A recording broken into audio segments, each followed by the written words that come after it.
El Ministerio Apostólico de Enseñanza y Predicación Rema Internacional presenta hoy al Reverendo Fernando García Sotomayor con la proclamación de las buenas nuevas de Dios para tu vida. El mensaje de ayer, el mensaje de hoy y el mensaje para la eternidad a los que tienen hambre y sed de la palabra de Dios. Un querigma de Dios para el que oiga, el que tiene oídos para oír. Escuche el dabar del Eterno a las naciones. Ahora es el tiempo para recibir el rema del Espíritu Santo a tu espíritu. Escuchemos con fe la memra del Señor para el alma.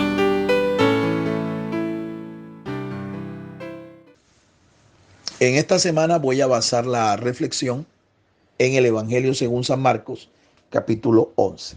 Mi amada esposa va a estar dando lectura de este pasaje de la Escritura. Evangelio según San Marcos, capítulo 11.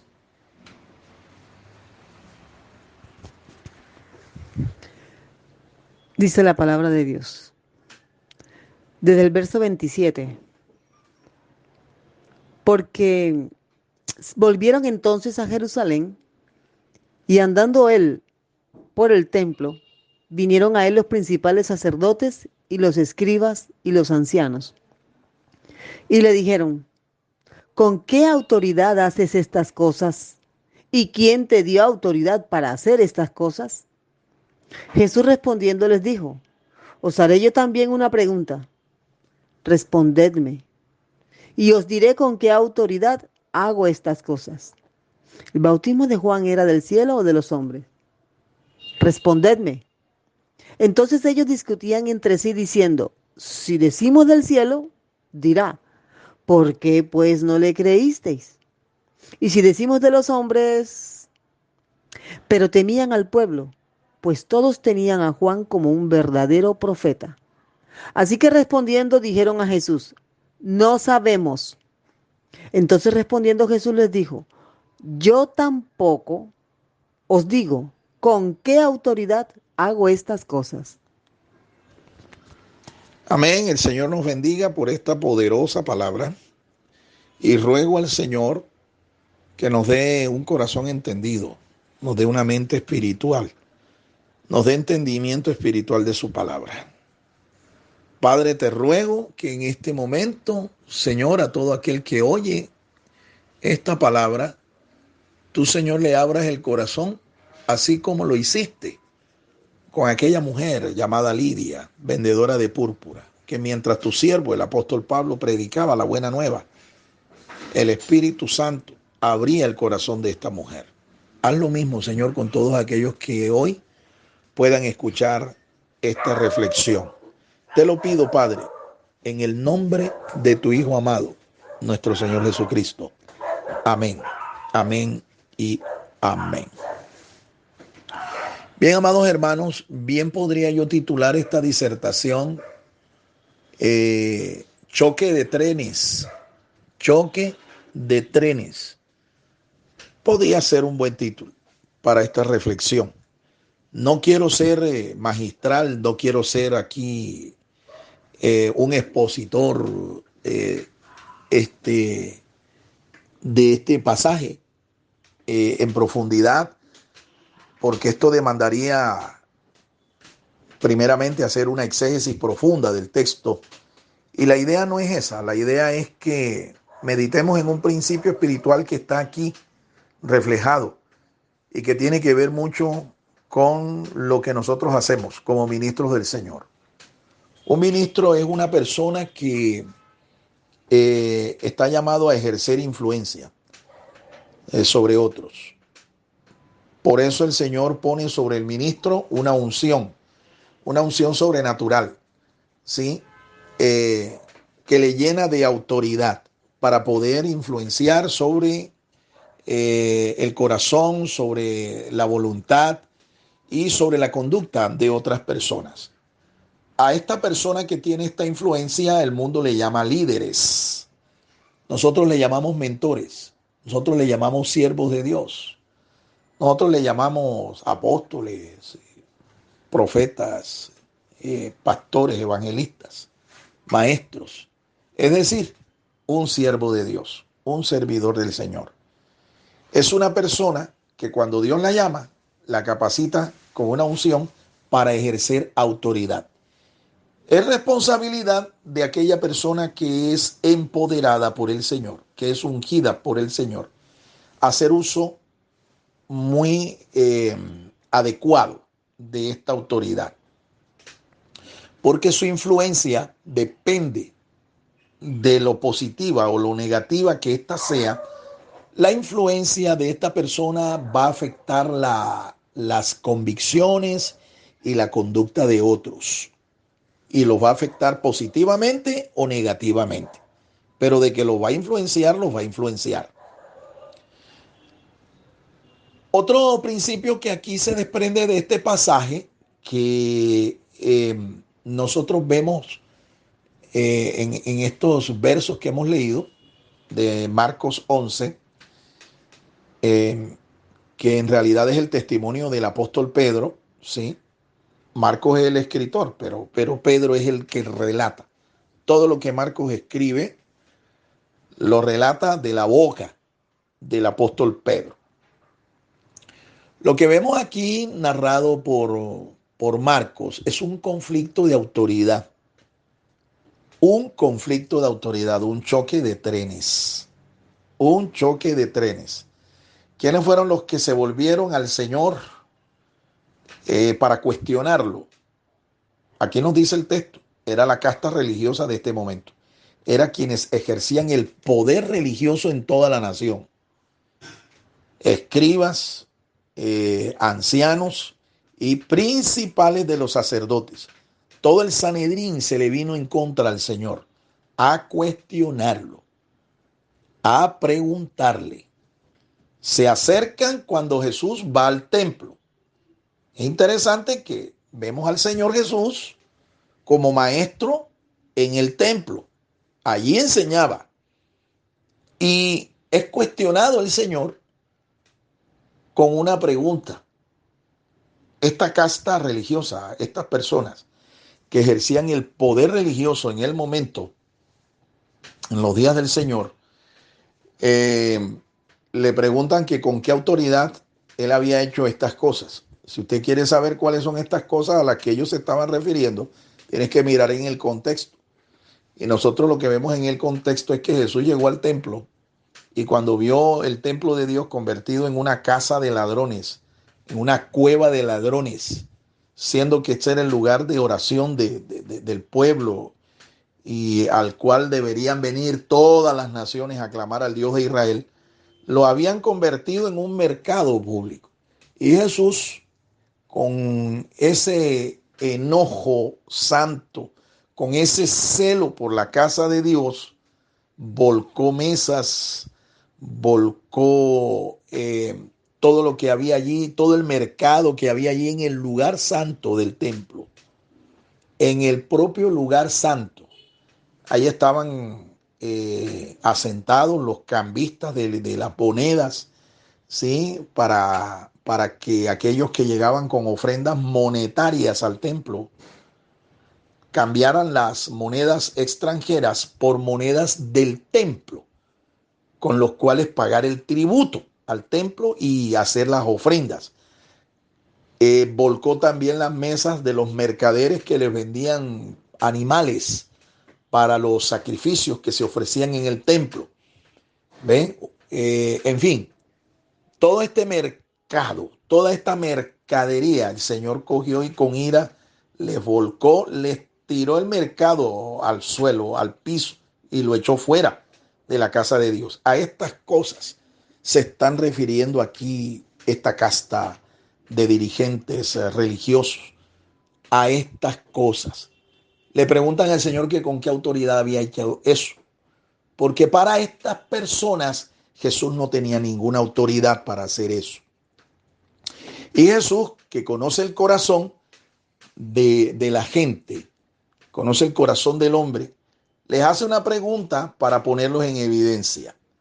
Él les pregunta, bueno, si ustedes en realidad son las autoridades de Dios, si ustedes son los representantes de Dios aquí en esta tierra, yo les voy a hacer una pregunta, porque como representante de Dios, eso está intuido en toda la pregunta que Jesús les hace. Eso es una intuición que usted tiene que captarla. como un buen estudiante de la palabra. Lo que Jesús les está diciendo a ellos, bueno, si ustedes son los representantes de Dios, si ustedes son la autoridad de Dios, la genuina autoridad de Dios, yo les voy a hacer una pregunta que ustedes deben saber. Díganme, ¿con qué autoridad Juan el Bautista bautizaba? ¿El bautismo de Juan era de Dios o era de los hombres? Respóndanme. Y yo les responderé la pregunta que ustedes me han hecho. Esta gente se apartó y comenzaron a discutir y a cavilar. A cavilar. ¿Cómo le respondían al Señor? ¿Sí? ¿Cómo? Porque ellos sí sabían y sí entendían quién era Jesucristo. Y ellos sabían quién era Juan el Bautista. Ellos sabían quiénes eran las autoridades genuinas de Dios en ese momento. Después de cavilar, llegaron a la conclusión de que no sabían. Pero no era que no sabían, sino que no querían reconocer que Juan el Bautista y el mismo Señor Jesucristo eran autoridades de Dios, autoridades del cielo. Y le responden la absurda respuesta que le dan. No sabemos. Se las tiraron de ignorantes, de no entendidos. Cuando Jesús vio la hipocresía de ellos, la maldad de esta gente, les dijo, bueno, yo tampoco les voy a decir con qué autoridad yo hago estas cosas. Pero era evidente que esta gente sí sabía con qué autoridad Jesús hacía todas estas cosas. Él era el Mesías. Él era el Hijo de Dios encarnado. Él era la Torá viviente. Así que esta gente no fue que no entendieron, sino que no querían reconocer la autoridad de Jesús. Ese era todo el problema. Y es algo que nosotros tenemos que darnos cuenta. Usted y yo como dirigente espiritual que somos, como gente a la cual Dios nos ha empoderado con su autoridad, debemos entender que en este camino del ministerio, en este trasegar del ministerio, usted va a tener conflictos más de una vez con gente que digamos, son reconocidos como autoridades, ¿sí? Pero que realmente no son autoridades, sino que son gente empoderada por su propia voluntad, gente a la cual Dios no ha empoderado. Aquí hay algo que hay que entender, y es lo siguiente. Una cosa es la autoridad y otra cosa es el poder, la competencia. Repito, tenemos que entender la diferencia entre poder y autoridad. ¿Qué es la autoridad? La autoridad es una delegación. La autoridad es un permiso. La autoridad es un aval. En el caso de nuestro Señor Jesucristo y Juan el Bautista, ellos tenían el permiso, ellos tenían el aval, ellos tenían el respaldo de la autoridad inherente, es decir, Dios. Toda autoridad, nos dice el apóstol San Pablo, viene de Dios. Eso se lo hizo ver el Señor Jesús también a Pilato. Cuando Pilato, viendo que Jesús no se defendía de los falsos testimonios, de las falsas acusaciones que le hacían, ¿sí? Pilato le dice al Señor, tú no entiendes que yo tengo autoridad para soltarte o para crucificarte. Y Jesús se le acerca, o mejor, Pilato se le acerca a Jesús y Jesús le dice, ninguna autoridad tuvieras si no te hubiera dado del cielo, de arriba. Pilato entendió que en realidad Jesús era el Hijo de Dios y que estaba siendo allí acusado e imputado de delincuente por una casta religiosa de envidiosos, gente llena de sencillamente un poder humano. Entonces, entendamos, cuando hablamos de autoridad, estamos hablando de una persona que tiene un permiso, tiene una licencia, tiene un aval, tiene un respaldo de la autoridad inherente, que es Dios. Esa era la que tenían Jesús y Juan el Bautista.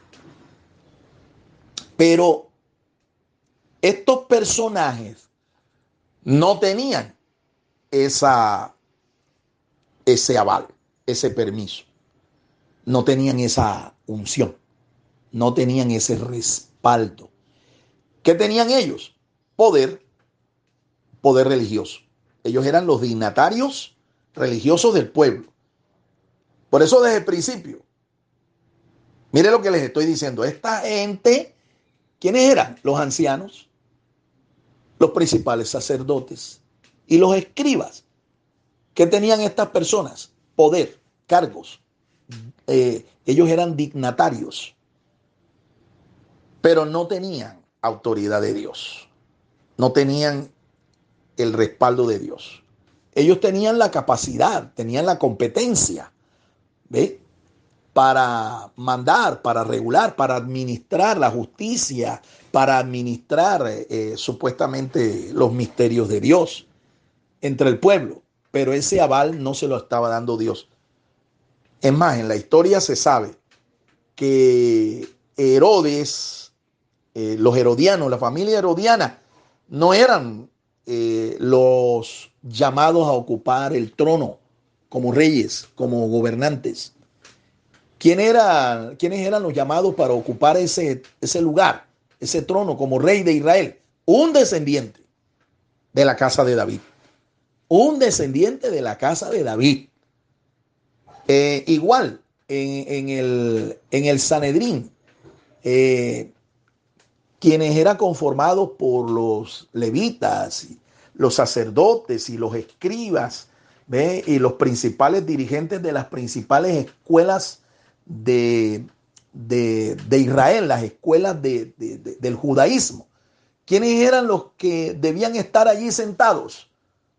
Descendientes de la familia de Leví, descendientes de la familia sacerdotal. Y ni Anás ni Caifás eran descendientes de la casa sacerdotal de Aarón ni de la tribu de Leví. Estos personajes se habían apoderado de estas posiciones de poder, ¿sí? Por convenios humanos con el Imperio Romano, que eran los que dominaban política, militarmente, a la región de Israel en ese momento, a la casa de Israel, a la casa de Judá, ¿sí? Es decir, el territorio que llamaron posteriormente Palestina, ¿sí? De parte del emperador Adriano, que fue quien le puso ese nombre. Pero la región que ocupaba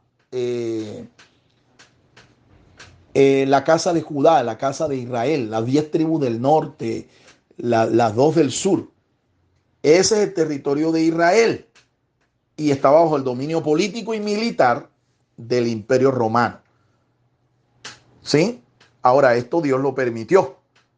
Esto Dios lo permitió. Entonces, ¿qué tenemos aquí, mis amados hermanos? En el pasaje, tenemos un conflicto de autoridad. ¿Sí? Tenemos un conflicto de autoridad. Y finalmente, pues, el Señor les demostró a ellos que ellos eran sencillamente unos usurpadores de unas posiciones de autoridad que no les correspondía. E incluso, finalmente, esta gente juzgó a Jesús, ¿verdad? Y de una manera ilegal lo trataron de blasfemo y lo entregaron a las autoridades romanas para que en cabeza de Pilato, el procurador, juzgara a Jesús y lo crucificara. La causa por la cual Pilato termina sentenciando y ordenando la crucifixión de Jesús no es una causa religiosa, no es una causa espiritual, es una causa civil, ¿sí? Una causa civil, y así lo escribió Pilato en un letrero sobre la cruz. Jesús de Nazareno, rey de los judíos. Jesús de Nazaret, rey de los judíos. El famoso INRI, que muchos dicen que Pilato escribió. Es que Pilato lo escribió en 3 idiomas. ¿Sí? Pilato lo escribió en latín, en hebreo y en griego. Y cuando los sacerdotes, el Sanedrín se dio cuenta, increíblemente esto es real, mi amado hermano. Ellos se molestaron por el título, la causa por la cual Pilato finalmente sentenció a Jesús. Porque en ese letrero, sobre todo en el idioma hebreo en que lo escribió Pilato, había un código secreto del nombre de Jesús en esa causa. Había un código secreto, un código bíblico, y se dieron cuenta de esto. Los ancianos del Sanedrín, esta gente religiosa se dio cuenta. ¿Sabe usted cuál era el código? Con las iniciales de la causa en hebreo por la que fue sentenciado el Señor Jesucristo. Con las iniciales se construye el nombre de la deidad. ¿Cuál es el nombre de la deidad? El nombre de tu Dios, el nombre de mi Dios, el nombre de nuestro Dios. ¿Cuál es el nombre personal? Yud Hei Vav Hei. Yud Hei Vav Hei. Con las iniciales de la leyenda en hebreo, los ancianos, el Sanedrín se dio cuenta. Así que por eso van donde Pilato y le dicen, quítale esa leyenda, porque esa no es la real causa por la que a él se le sentenció a muerte. Y era que ellos, cuando se dan cuenta que es el nombre personal de la deidad, el que está allí encubierto en esa leyenda en hebreo, ellos no pueden asumir el hecho de que los romanos lleven a la cruz a su Dios, a su Mesías. Por eso se molestaron, pero Pilato les dijo, lo que está escrito, escrito está. Lo que es escrito y punto. Así que ellos tuvieron que llevar sobre sí el peso de la culpa de que condenaron a Yahweh, condenaron al Dios en el que ellos creían y que esperaban, ¿sí? Esperaban de Dios, del Dios de Israel, esperaban a su hijo, al Mesías, que los iba a libertar a ellos. ¿Sí? Esa fue la molestia y por esa razón he dicho como aplicación que en este trasegar del ministerio, usted y yo vamos a tener constantemente conflictos con autoridades, con la autoridad. Esta es la razón principal por la cual yo no creo en aquellos que tienen un ministerio disque independiente y no tienen una autoridad sobre sí. Esta es la razón. Porque cuando una persona que es independiente, un ministro que es independiente, ¿ve?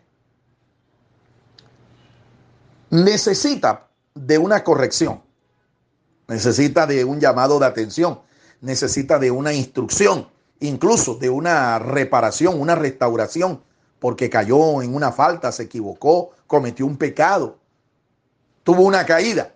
La pregunta es, ¿quién lo va a restaurar? ¿Quién le va a dar el consejo? ¿Quién le va a hacer el llamado de atención? ¿Ve? ¿A quién se va a sujetar él para someterse a un proceso de restauración si él no tiene autoridad sobre sí? Él no le rinde cuentas a nadie. Es más, él ni diezmos paga porque no reconoce autoridad sobre sí.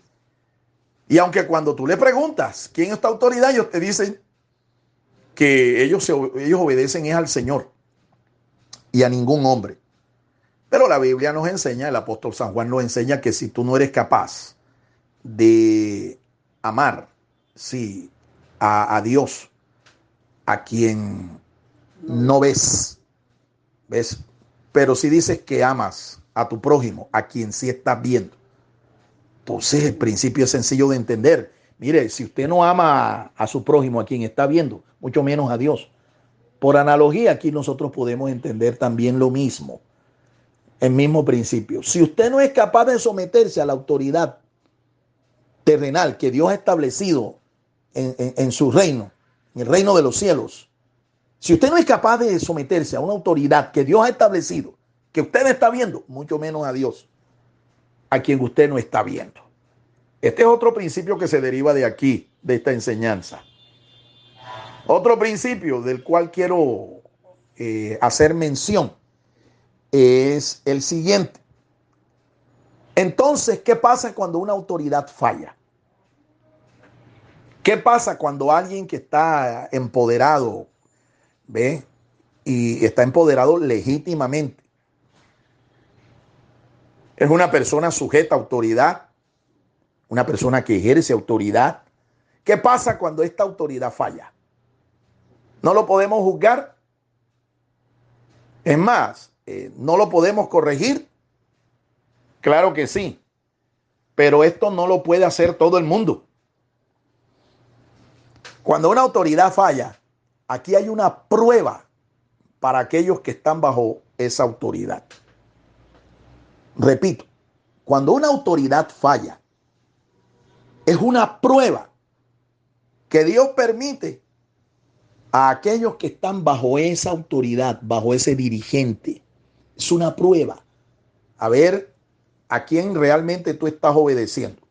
Si estás obedeciendo a ese hombre, a ese dirigente, o estás obedeciendo a quien representa esa autoridad, ese dirigente. Entonces, cuando una autoridad falla, se le puede juzgar, se le puede corregir y se le puede restaurar. Lo podemos hacer, pero no son todos los llamados a hacer esto. Son las personas que Dios ha delegado. Y en este caso, es directo, ¿sí?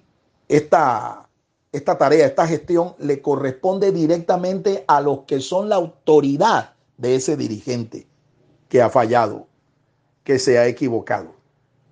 Entonces, no nos equivoquemos tomando el papel muchas veces que no nos corresponde, porque Dios ha establecido autoridades y la autoridad maneja lo que se llaman las jerarquías.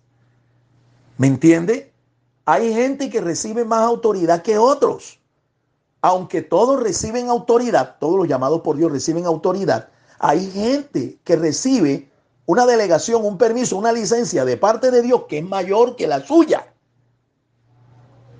Entonces, en un caso específico, un ministro cae en pecado, cae en una falta. ¿A quién le corresponde llamarle la atención?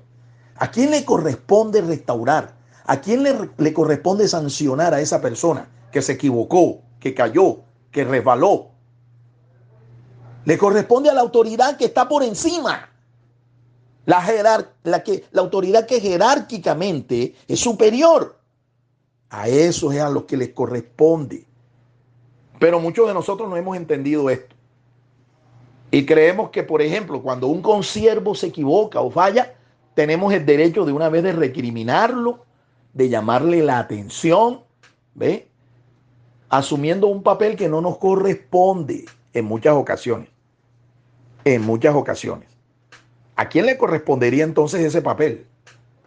Hacer esa gestión. A la autoridad que está por encima de ti, de mí y de ese dirigente. Ahora, el proceso en sí no es tan fácil llevarlo. No se puede llevar un proceso de restauración, de corrección, de amonestación de cualquier manera. Por ejemplo, la Biblia dice que contra uno que es un dirigente, un anciano, un pastor, un ministro, tú no debes admitir acusación contra él si no consta en la boca, en la voz, en el testimonio de 2 o 3 testigos.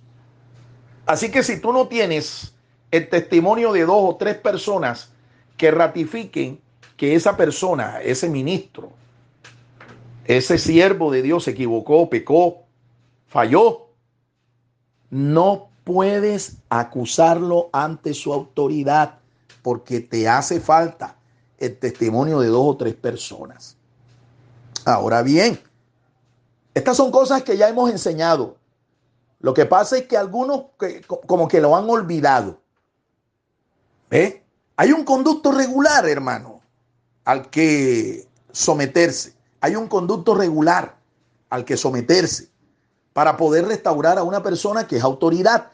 No perdamos de vista que un ministro de Dios, un ministro reconocido, su llamamiento, su ministerio, es una persona que es tan autoridad como tú o como yo. Y tenemos que respetar eso. Tenemos que respetar. Entonces, no podemos tampoco juzgarlo de cualquier manera ni recibir acusación de cualquier por allí que quiera certificar, que quiera demostrar que esa persona falló o se equivocó.